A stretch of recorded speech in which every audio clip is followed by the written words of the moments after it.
أعوذ بالله من الشيطان الرجيم. بسم الله الرحمن الرحيم. عما يتساءلون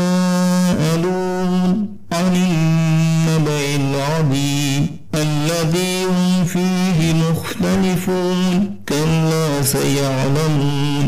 ثم كلا سيعلمون ألم نجعل الأرض مهادا والجبال أوتادا وخلقناكم أزواجا وجعلنا نومكم سباتا وجعلنا الليل لباسا وجعلنا النهار معاشا وبنينا فوقكم سبعا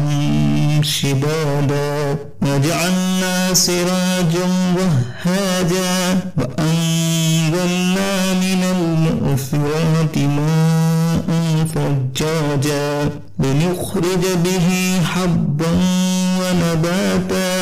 وجنات ألفافا إن يوم الفصل كان ميقاتا يوم ينفخ في الصور فتأتون أفواجا وفتحت السماء فكانت أبوابا وسيرت الجبال فكانت سرابا إن جهنم كانت مرصادا للطاغين مآبا لابثين فيها أحقابا لا يذوقون فيها بردا ولا شرابا إلا حميما وغساقا جزاء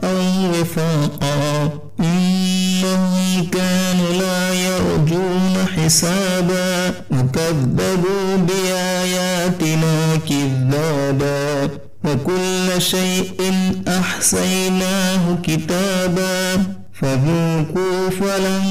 نزيدكم إلا عذابا إن للمتقين مفازا حدائق وأعنابا وكواعب أترابا وكأسا دهاقا لا يسمعون فيها لغوا ولا كذابا